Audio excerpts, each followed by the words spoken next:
참 좋은 아침입니다. 제가 이번 주 지방 일정과 여러 가지 분주한 일 때문에 영상을 제대로 올리지 못했습니다.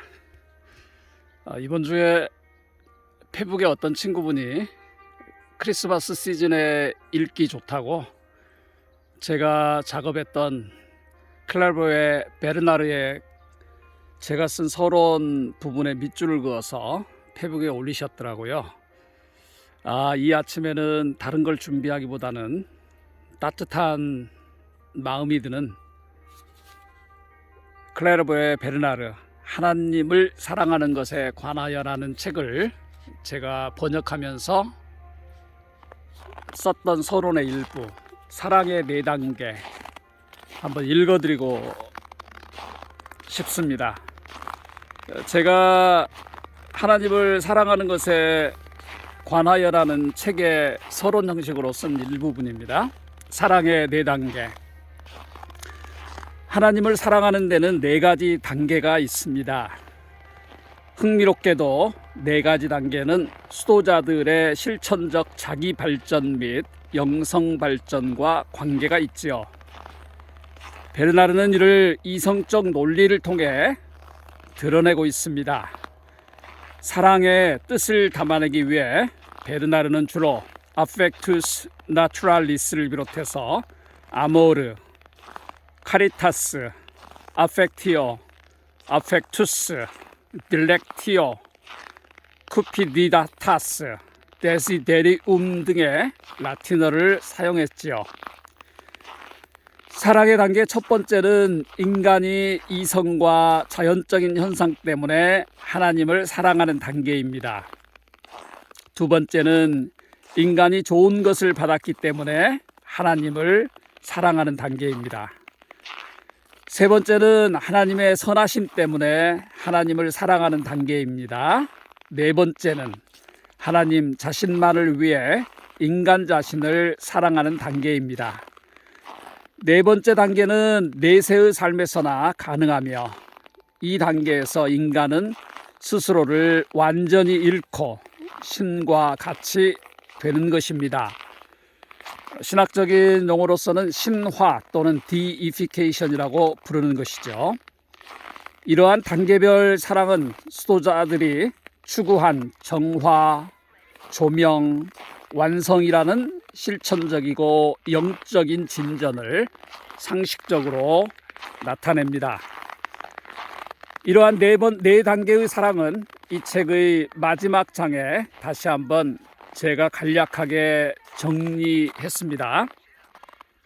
첫째, 육체적 열망의 산물인 인간은 육체적인 측면에서 진정한 사랑을 시작합니다.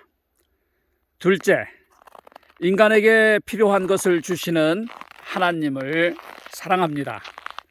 셋째, 인간은 명상, 기도, 그리고 성경을 통해 하나님을 인식합니다.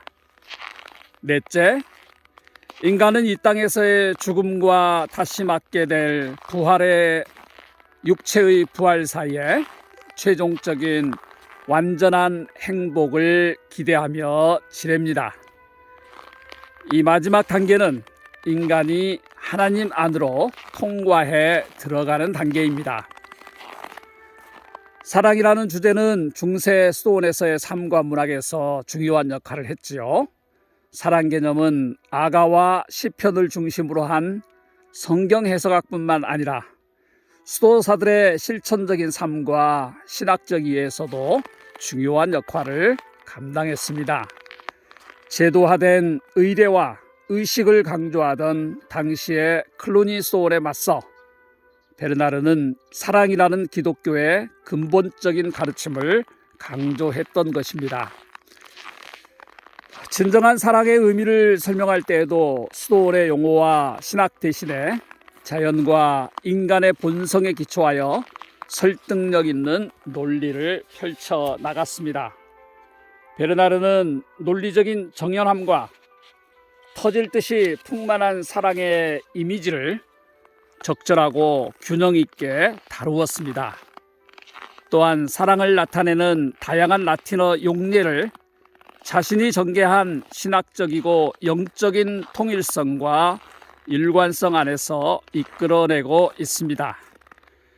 인간의 육신과 하나님이 주도한 사랑 사이의 긴장과 역설 역시 전체적인 이야기를 매끄럽게 이끌어주고 있습니다.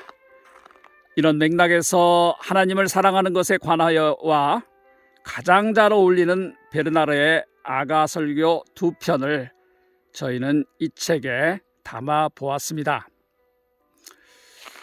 베르나르의 사랑에 대한 이런 개념, 어떻게 보면 다른 세계 종교와 비교할 때 기독교는 사랑 개념을 주된 상징으로 삼아왔지 않습니까?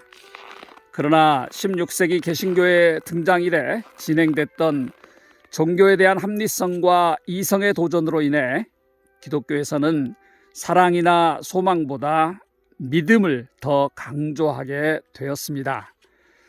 현대 기독교인들, 특히 한국 기독교인들 역시 사랑보다 믿음을 강조하고 있는 게 오늘의 현실 아니겠습니까? 개인적인 믿음에서는 성공을 이루었지만 타인과 사회에 대한 배려, 그리고 사랑 문제에서는 실패했다는 지적이 이런 맥락에서 나오고 있습니다. 각박한 현대의 문명, 위기에 봉착한 한국 교회의 현실을 넘어서기 위해서는 아마도 사랑에 대한 강조가 다시 한번 회복되어야 하지 않을까 생각합니다.